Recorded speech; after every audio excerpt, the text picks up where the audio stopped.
Hi there, Ivo Raymond McLean for Live once again, and I wanna welcome everyone to my series of reviews. And like I said, I'm back for more reviews.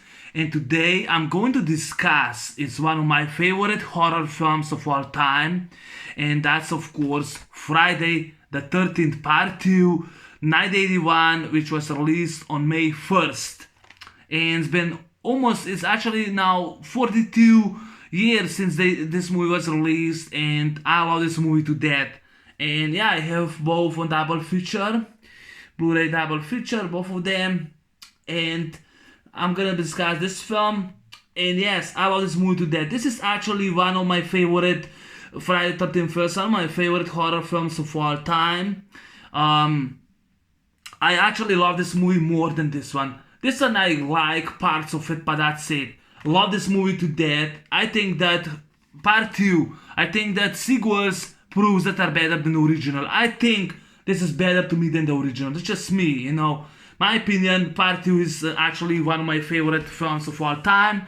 And yeah, part two is my top three favorite Jason Friday the 13th films. That's just me. I also think this movie is kinda underrated. Underrated, forgotten game. That's how I think, and one of the reasons is because this movie was on IMDb 6.1. What the fuck happened to number one? Because now it has 6.0 on IMDb, and the first one had 6.5. Now it has 6.4. I don't give a fuck about the first one. But this movie is the best one because Amy Steele, she's the best of the film. Yes, I have to say, Amy Steele, the final girl, is the best of the film. She's a great character. She did a great, excellent, I repeat, excellent job portraying Ginny Field, one of my favorite final girls in the Friday the 13th films. She was great. She was strong lead. She was a badass, and she kicked Jason's ass very hard. And yeah, Amy Steele was the best. She was great in April Fool's Day, and she's a forgotten actress, and she's 100 times much better than Gal Gadot or Charlize Theron, that she's so fucking famous. She was great as a final lead. She was the best. She was badass. I mean, she was the great final actress. There's so many actresses that are forgotten nowadays. And Amy Steele is the best of the film. I keep repeating it. I love Amy Steele to death. I love her. I love Amy Steele. I wish I would have her on this cover, but I only have is Jason with a potato sack and his mom, on this back. But yeah, now they actually put, the poster with an X, but they actually should have put more with a pickaxe because Jason used pickaxe as a weapon. Now the story, it takes 5 years later after the events of the first movie. Alice Hardy has been killed by maniac Jason, and 5 years, 5 years later, the next camp, because Camp Crystal Lake is now being closed, but the next camp becomes actually becomes now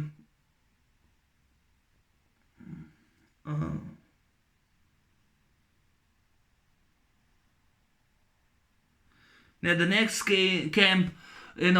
camp becomes a target, and the unhappy counselors, they actually now got the same fate as in the first movie, and yeah, it's actually in the same the first movie, and yeah, it's like I said, 5 years later, the next camp, I think I wrote down Park Kennec Lodge. That's Pikeneck Lodge. That's actually the next camp, right? The Camp Crystal Lake. It's actually the unhappy counselors, and campers. They actually now became the target of a maniac, and that's Jason. Son of Pamela Voorhees, that blamed counselors, and she killed all of them in the first movie. And Jason gets revenge, and he goes and kills, Alice Hardy from the first movie. And yeah, people are wondering how did he get there. He walked, Jason walked. So that was awesome, Alice Hardy from the first movie. We have a flashback, so the first movie, and he goes and uses the the ice pick and kills her in the head. Actually, the stuntman, the guy who was doing that, Alice, Adrian Gang said it was very unpleasant because the guy was lazy and he was keep aiming at her head and wasn't correctly, I think it was unpleasant for Adrian King. Now, Adrian King, she did this scenes in 2 days because she had a stalker, an obsessive fan that broke in her trailer. At that time, she ran very fast. She never then came back for the screen because she was afraid of the fan. The stalker when the first movie was released, and she never did know that her character has been killed on screen. She requested the script. She did not got her script. She was waiting, that someone shows up. No one shows up. When the car brings her there, they already filmed the film. Without her, she did not got the script. She didn't know anything. That was kind of really shitty. That was my minor problem, killing off Alice. That's just my minor problem. Now, like I said, it's been 5 years later. We see, new group of teenagers, which I enjoy the cast, from this movie a lot more than the first one. There's actually, there's also Jeff Dansbury, played by Billy Randolph, and of course Sandra Deer, played by Martha Kober. And then we see, this guy named Scott. That was Scott Cheney, played by Russell Todd. I like his performance in this film. Kirsten Baker as Terry McCarthy. I'll get more into her character later. Lauren Mary Taylor as Vicky Perry, and of course Stu Charlo as Ted Bowen, and of course Tom McBride, rest in peace, as Mark Jarvis. I'm surprised they didn't mention his last name, but he was on the wheelchair. And Val Gorney returns as Crazy Ralph from the first movie. And this movie has balls because Crazy Ralph gets killed from the first movie. This time he gets killed by Garrote, wire sharp. I don't know how they actually did over the tree, but he gets killed with the wire sharp when he's actually the Prowler, when he's actually, when he's actually watching Amy Steele, when she gets dressed. Now, Paul, who hired the counselors, for the camp, Paul, oh great, I forgot to wrote his last name. Well, I'm just gonna call him Paul. Paul, he hired, the rest of the cast. He hired, for the camp, for the summer camp, and including he hired, he went and hired Ginny Field. He went and hired her. I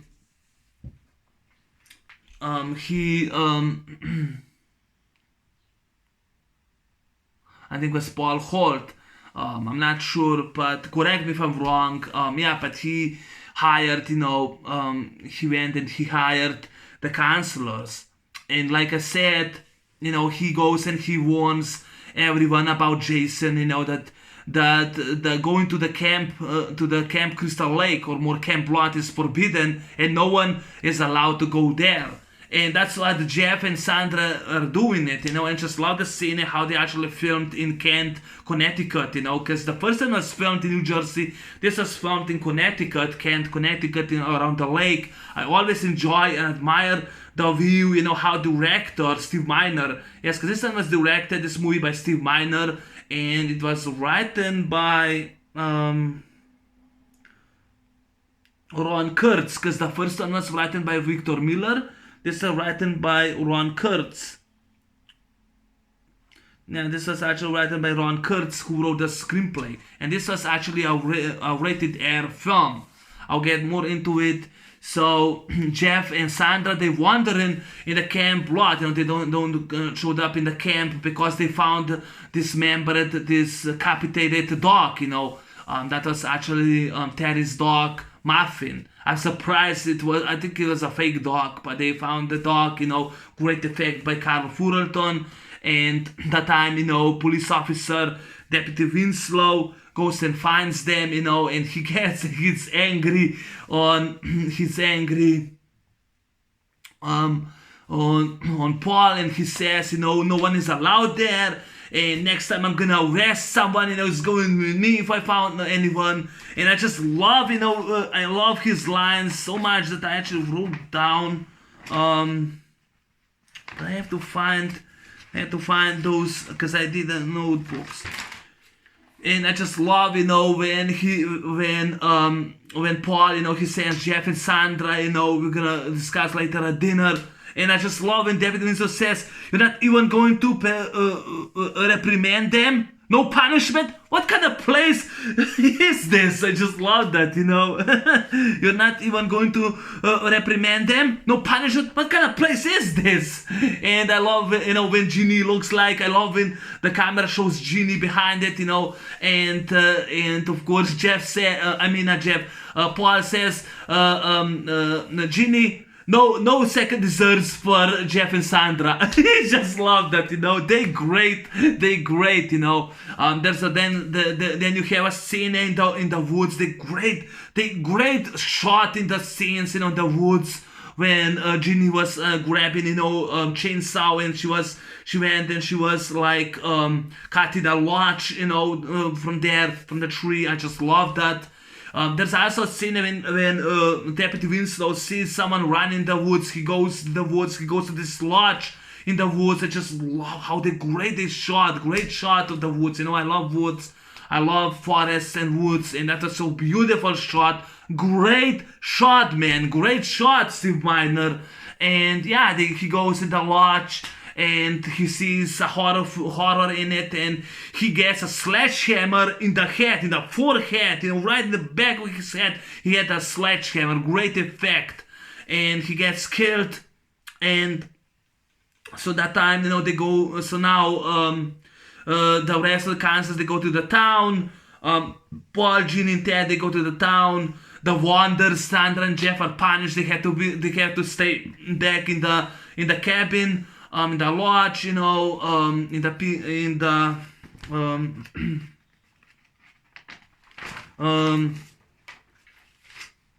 the packing lodge, they have to stay there.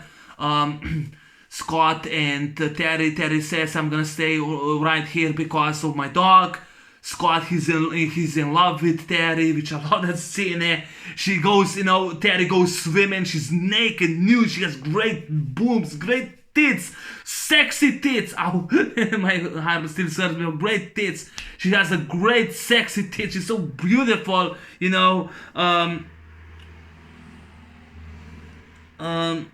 Kirsten Baker, she nailed as Terry McCarthy. She was so beautiful. She was so great in the film. I love her to death, the actress. She was great, But yeah, she that time, Scott steals her clothes, and she goes after him, and he actually steps in the booby trap, and he gets caught in a booby trap, and Terry goes, to the knife to cut the rope. That time Jason shows up, and he goes and slashes his neck. And when Terry shows up, she finds him dead, and she gets scared. And later we saw that Jason also killed her. Then Jeff and Sandra, they have sex in the lodge. And Jason goes up there, uses a spear, goes and spears them, while they have sex, goes spears them, badass scene. That's so great scene, he spears them, great effect, great gore, great horror slasher effect. I love that, a spear, while they have both sex, great spear. And that time when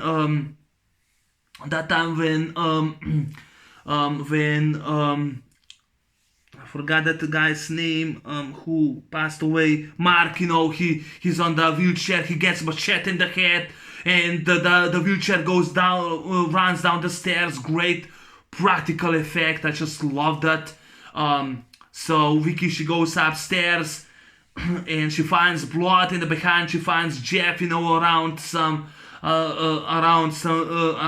He has around his neck, I think was some sheet around his neck, and she gets scared, and Jason goes up with a sack, he goes with a sack, just like that, with a sack, and stabs her with a kitchen knife, just like Michael Myers, and goes stabs her, kills her. He takes the body down there. We see her legs, and that time,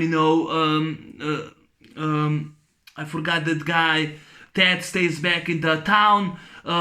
Ginny and Paul, they go in the lodge. They found something is going on, and Jason goes and attacks them. Fights with he goes and fights with Paul. He easily defeats Paul. Then he goes after Ginny, and I just love, the final confrontation between Jason and Ginny was fantastic. I mean, it was excellent. It was one of the greatest suspense I have ever seen. One of the greatest horror in horror history ever. And she runs away. She goes, locks herself in, goes to the window. The guy goes and he goes and chases her, with his potato sack mask.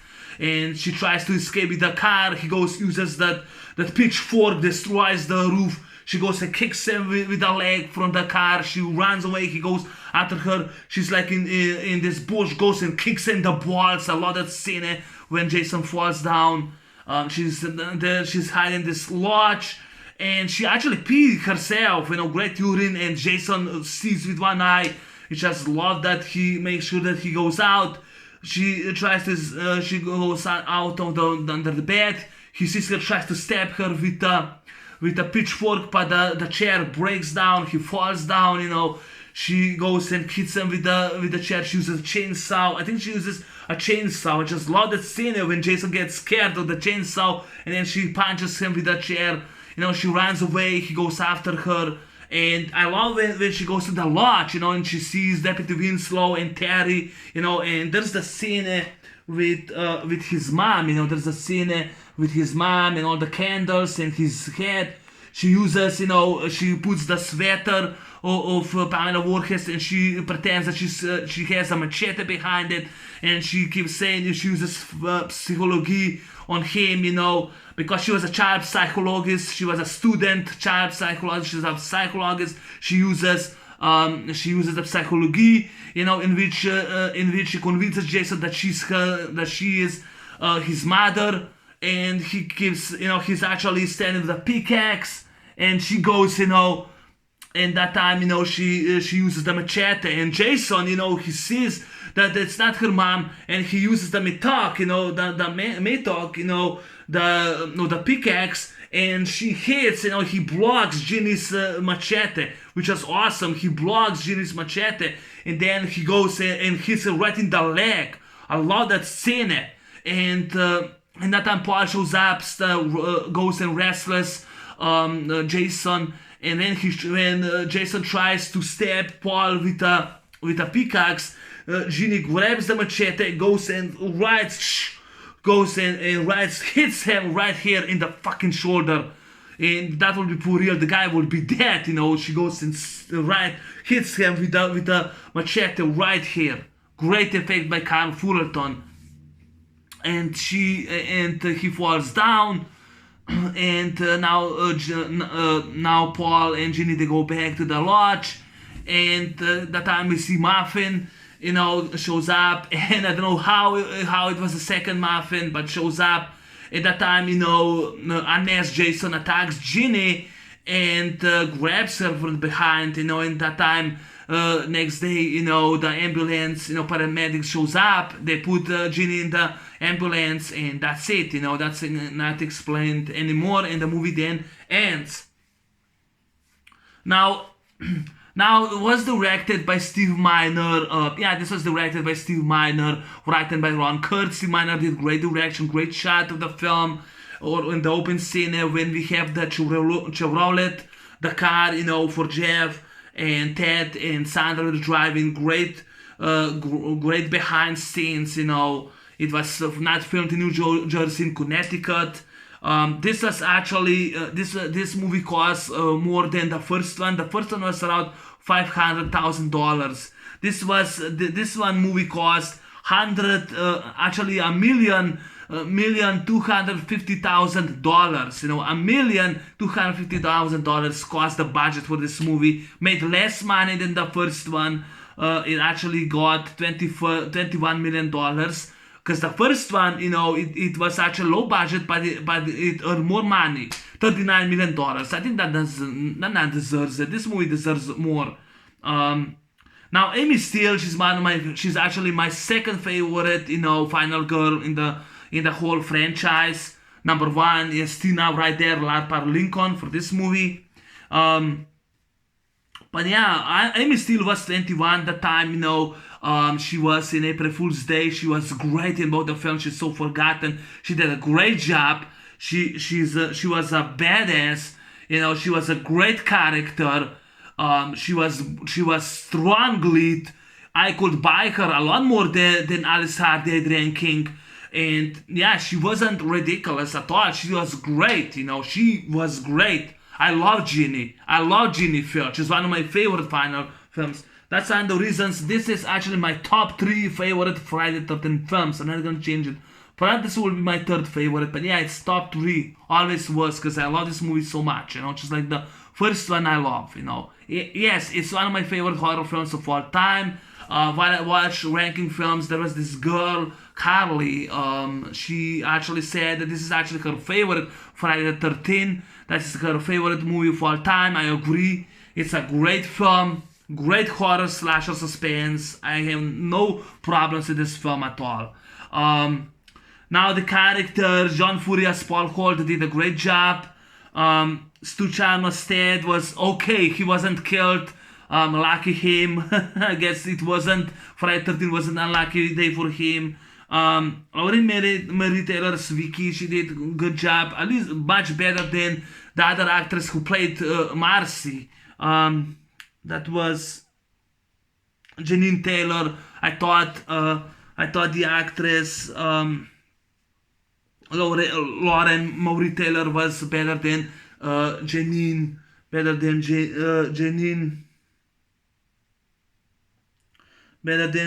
Taylor, in my opinion. Russell Todd, yeah, I like him. I like Scott in this movie. Yes, I like Scott in this movie. The first time we saw him, when Paul said, "Scott, nice to see you," and we see his reflection in his face. That was so great acting performance. I thought that was great. I like him. Crazy Ralph is also in this movie. He gets killed. That was ballsy. Rest in peace, Walt Gurney. But yeah, Kirsten Baker as Terry, she's actually my second favorite lead in this film, and she gets killed. She see, she under the sea, she see actually the fate. I just love Terry in this movie as Kirsten Baker. She was great. I feel so bad for her. She was great. Scott, I enjoy him. Now, there's a sense, if you watch the documentary about this film, when actually Jason goes and cuts his line, his neck, you can see that the machete isn't used correctly. They actually turned it wrong. I don't know why they did that. Even the actor, he admitted it was the machete was turned the wrong way when he goes and makes a cut on his neck. It was wrong. It was turned wrong. It wasn't correctly turned. Yeah. So that was it. And also when actually the guy in the wheelchair gets the machete in the head, that was once again they turned wrong. They did not turn correctly. That was another movie mistake that they actually did. The actor Scott, the actor who played Scott, Russell Todd, admitted that in the documentary when I watched it. But the cast is great. Amy Steele is a great lead, great character. She's a badass. She puts a sweater, on herself. She imitates, and she goes and psychologically convince Jason, that she's her mother, and she goes, and tries to decapitate his head with a machete. So that was awesome. Yeah, the cast was great. We have a great weapons like garrote wire, sharp wire, pickaxe. Then you have machete in the film. This is the first time that Jason gets a machete, which is awesome. Betsy Palmer returns, and we did that on Convention 2003. She said she was only the first one. I guess she forgot about this film, but it's okay. I mean, she's old. She was an old lady. I mean, rest in peace, Betsy Palmer. We people forget, So yeah, because this was 1981, and where's 2003? It's like 22 years later. She was an old lady. She didn't remember everything. Maybe she had a dementia just like my dad, and that's really sad. Who knows? I'm just saying. Yeah, I love part two. Now the hood, the hood that Jason was wearing, this hood, this mask. You see this mask, they actually the filmmakers was inspired the movie The Town That Dreaded Sundown in I think was 1976, The Hooded Berserker Killer, which was actually a movie which was based on a true story about a guy that was killing people. I don't know what year it was, but yeah, they actually that mask inspired the filmmakers, so that's what they actually did. But yeah, so that actually was in the open scene. The Alice house has been now torn down, demolished back in 2017, the fall. So yeah, that's no longer the house in which was Alice. Is no longer. It's been demolished in Connecticut.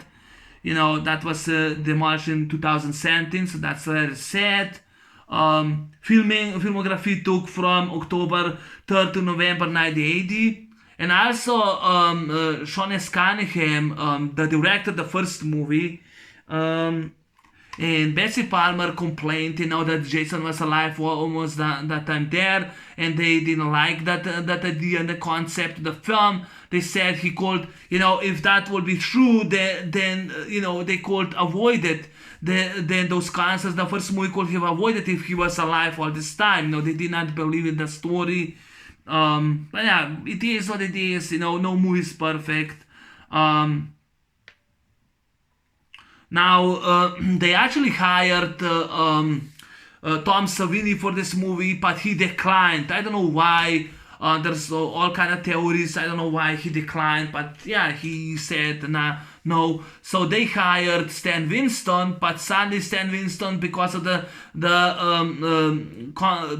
scheduling conflicts, he could not do the special effects. So they hired Carl Furelton, and yeah, Carl Furelton, he designed the looks for Jason with the long hair and with a mask. That's how they designed it. It was in the Nightmare, but just like from the first movie, that's what he designed. Later he was changed, especially because the finale is a nightmare.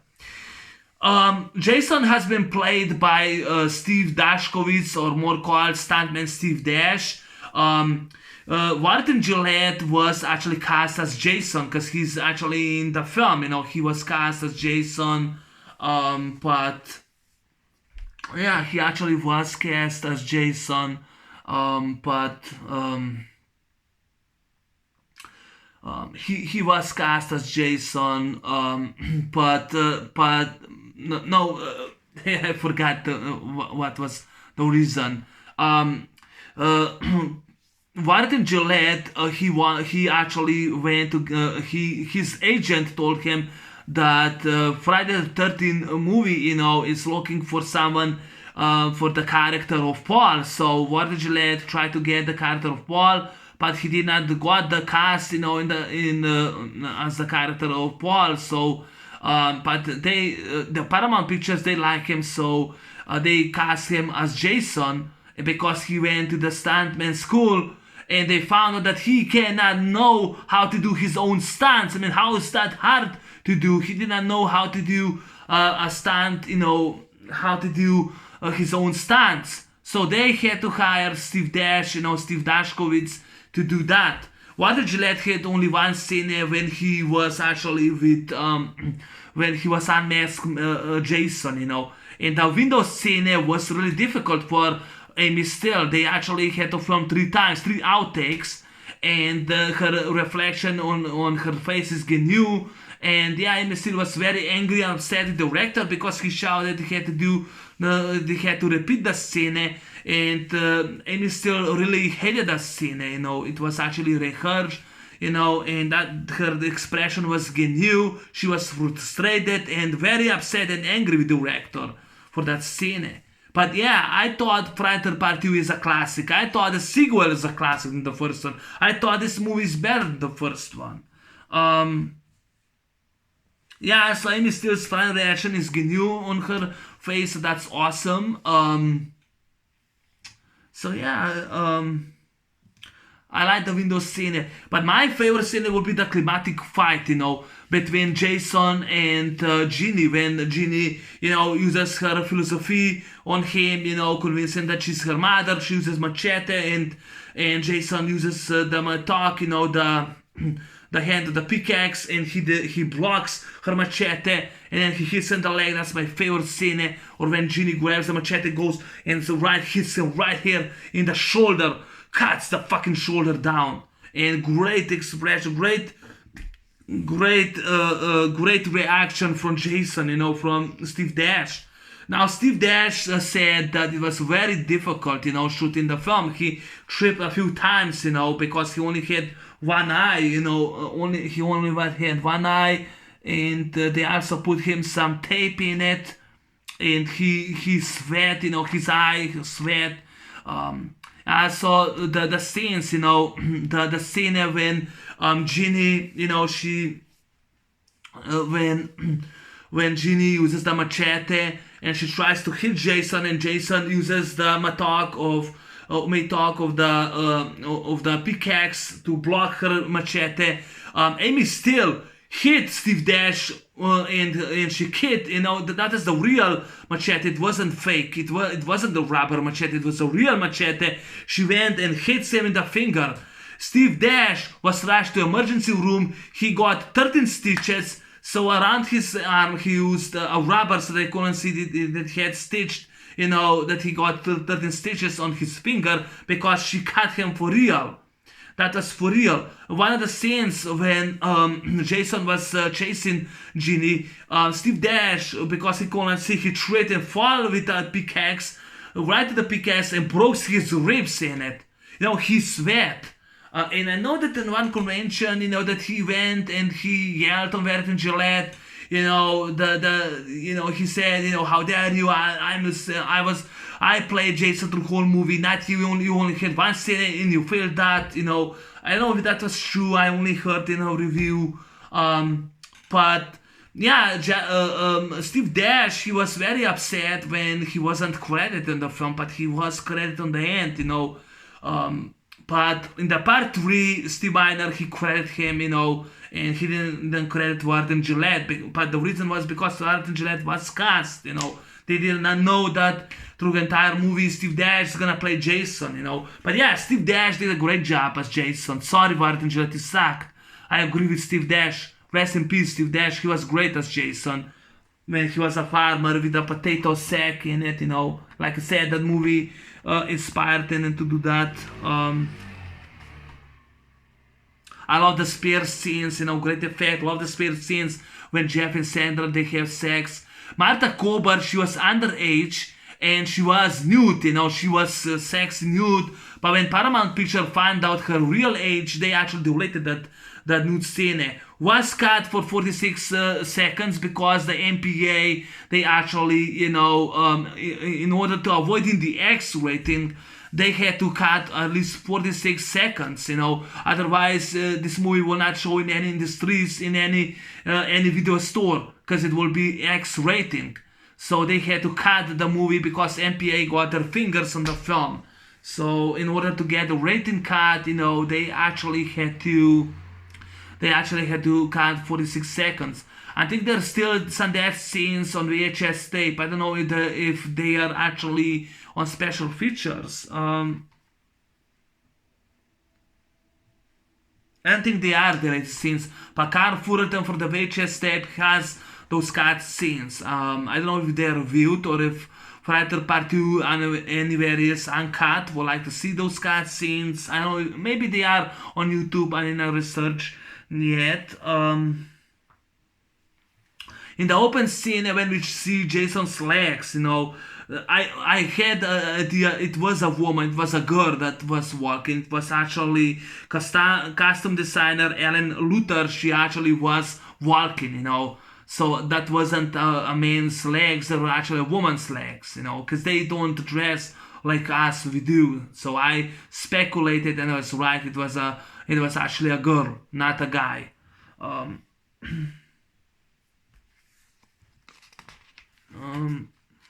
Yeah, but that actually mostly is, my review for Friday 13 Part 2. Amy Steele is the best of the film. This is my favorite, in my top 3 favorite horror, my top 3 favorite Friday the 13th Jason films. One of my favorite horror films of all time, with Part 7 right there. I'll still say the final chapter will be my second favorite. This will be my number 3. Because yes, number 1 is right there. But yes, I love this movie to death. Yeah, that's my review on Friday the 13th Part 2. Thanks for watching. What do you think about this movie? Do you like it? Do you hate it? What are the thoughts about the film? Would like to see your comments, telling me your opinion about Friday the 13th Part 2. What do you think, But yeah, that's my review on Friday the 13th Part 2. I'll see you soon for Part 3. So take care and I'm out. Bye bye. Peace.